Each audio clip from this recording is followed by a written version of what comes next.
In today's video, I'm going to talk to you about how to get a software sales job with no experience. I believe the information in today's video will be useful to anyone in college or looking to find a new tech sales role, or somebody that is coming from a sales background but no technical experience. I made this video, how to get a sales job with no experience, last year, and it got over 15,000 views. So I want to talk to you about a refreshed overview in 2022, what is top of mind from an interview, hiring, applying standpoint. I want to start by talking about my story, and then at the end, I'm going to talk about a few practical examples that you can use to get creative to stand out from the pack, because that's ultimately all that matters. In college, I came from Ohio, okay? Not many people from my university end up in tech sales. The story how I ended up as an SDR right out of college is that one of my friends said, hey, I want to become an enterprise account executive. And I said, that sounds pretty cool. I don't exactly know what that means, but I want a sales job too. So based on that, I started writing down each and every day, I want to work in sales in a big city. I ended up lucking my way into interviewing for a fast-growing technology company, and the rest is history. I moved myself to Dallas, and I know that there's a lot in between. The key information you need to know is that I had no internships, no connections in technology, no one saying, hey, this is the career path you need to do, or no references, nothing. And I just happened to stumble my way in the career path, and I'm here to tell you that it's absolutely worth it, because I started right out of college as an SDR, making about $50,000 to $60,000 a year at age 22. Now at age 26, my on-target earnings is $207,000. I promoted my way from a frontline SDR to a senior account executive, and you can absolutely do the same. The first and arguably most important step to finding a tech sales job with no experience is to smash the like button right now and subscribe to the channel for more sales videos. These videos will help you each step of the way, from getting hired to finding success as an SDR to promoting to an account executive. And once I promote to an enterprise account executive, I'm going to start talking about how to go that full career path as well, that I'm really excited about. You need to ask yourself, number one, what is your desired outcome? I know this seems like an obvious surface level question, but I think a lot of people are stopped at the gate because they don't even know what entry point they're trying to go to. Oftentimes you guys reach out to me on LinkedIn and in the comments saying, hey, I'm trying to get in, what do I do? Step one, very simple, get out a piece of paper and write down your goal. Write down, I have gotten a software sales job in Houston, in LA, wherever you want to live, whatever specific role you want. Maybe even get as granular as, I have gotten an SDR role at this company in this city. Write down what it is your desired outcome is, because the clearer you are on that, the more your subconscious mind will help you start taking action in the right direction towards that desired outcome. So if you want a tech sales job, but you have not written that down on a piece of paper consistently, then you are not doing yourself a favor. And it's actually going to be harder to get that role if you don't start doing that each and every day. And that's going to come into play later in the video by writing down your goals. The next step, once you decide I am going to get a tech sales job, is you need to decide what companies do you want to work for. You only have so much time and energy in a day.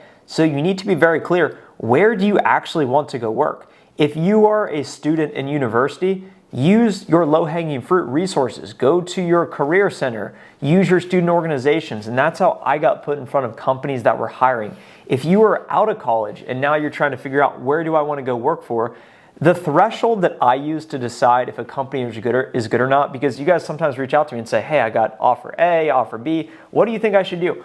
I don't know. I don't know about these companies, but you need to do your research and ask yourself, would I be proud to work at this company? And if you don't say yes with absolute conviction, then it's probably not a good company for you. And I would start by going to the top and going to the companies that you would be extremely excited to work for.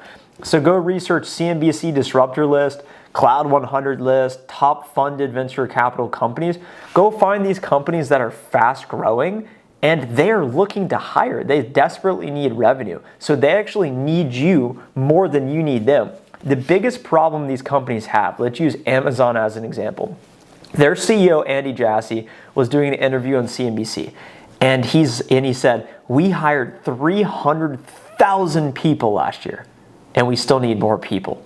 Every company that's growing needs great people. So if you are a great person it would be a disservice to yourself not to go work for the best companies to help them grow. So figure out what companies do you actually want to work for, and then you need to start applying to the companies. A lot of people like to overcomplicate it and say, what do I actually do? You find the best companies you want to work for. First off, you decide you're a good candidate, that you actually want to work for the companies, you find the companies, and then you start applying to the companies. Transparency into my company's hiring process is that even if I refer you, you still will be contacted by a recruiter if you pass the minimum threshold. Most companies have all of their positions online, publicly available. Before you reach out to anyone like myself, go check the jobs you actually want on the public job board, and I would recommend starting there.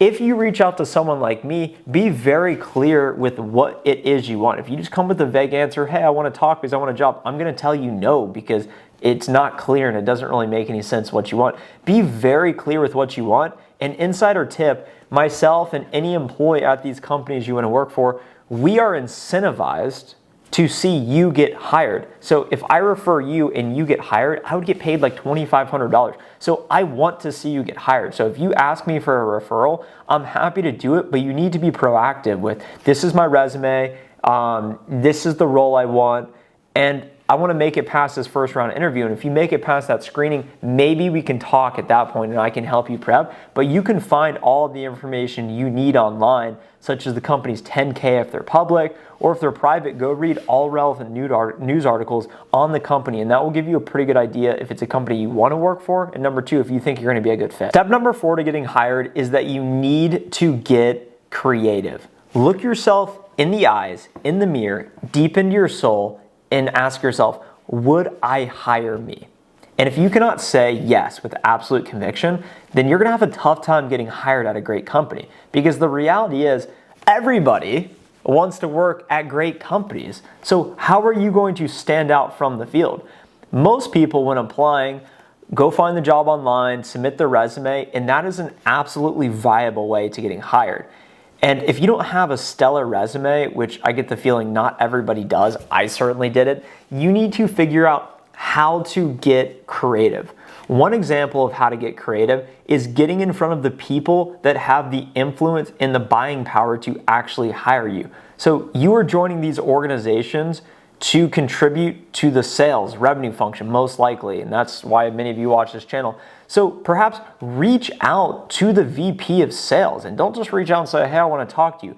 Maybe get really creative. Connect with them on LinkedIn, follow or even follow them. Comment on all of their posts, not asking anything, only giving. Do that for an entire month, and I doubt 99% of you would actually go do that. But go follow the VP of sales, because they're in the position that will actually give you the job. Follow them until you have the opportunity to make contact with them and say, I've absorbed your content for the last month.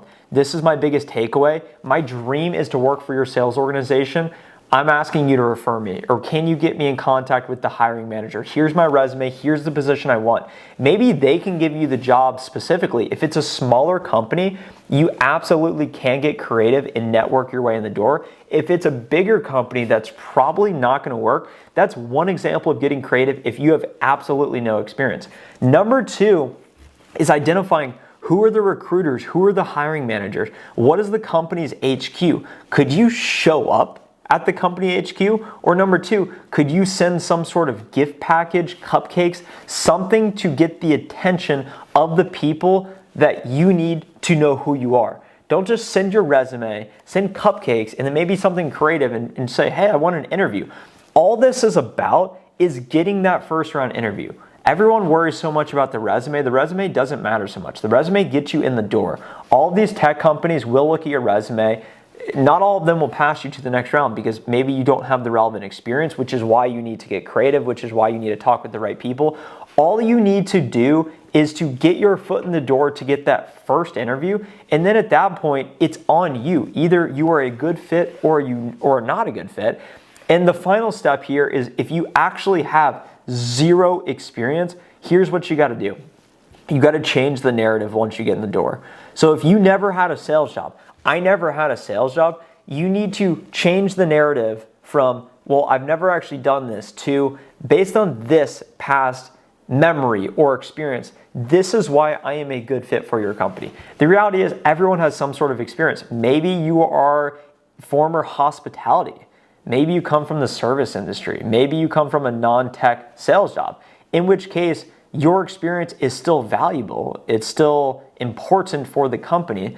So rather than just pointing to your experience at Salesforce for 2 years and saying, well, this is my experience, because people you are competing for the jobs with will have that. So how are you going to stand out? And you have to go that extra mile with changing the narrative, why you would be a good fit. You have to do your research, and then you ultimately have to be yourself and really understand, why do I want to work at this company? And I really think that that can separate everyone, is having a clear why. If you walk in the door and say, I have interacted with your VP of sales LinkedIn posts every day for the last 3 months. This is what I've learned. This is what I believe your company is focused on doing.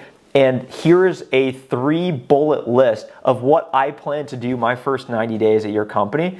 They're going to give you a look, even if you send that to get the initial interview. And I want you guys to go check out the first link in the description below, Sales Prestige Podcast. I brought on a director of sales who works at a reputable technology company, software company. One of my favorites, by the way. I'm an investor in it. One of my favorites, disclosure. He got rejected 4 times before they hired them. You most likely will get rejected. But do you have the fortitude to keep going back? And then once you get in the door, you prove everyone wrong. You move up the ranks faster than anyone. So if you want to hear that story, exactly how he did it, click on the first link below, Sales Prestige Podcast. Go listen to the episode. Make sure to subscribe to that channel as well. If you got value out of today's video, hit the like button before you leave the video. Thank you guys so much for the support. Best of luck on the front line.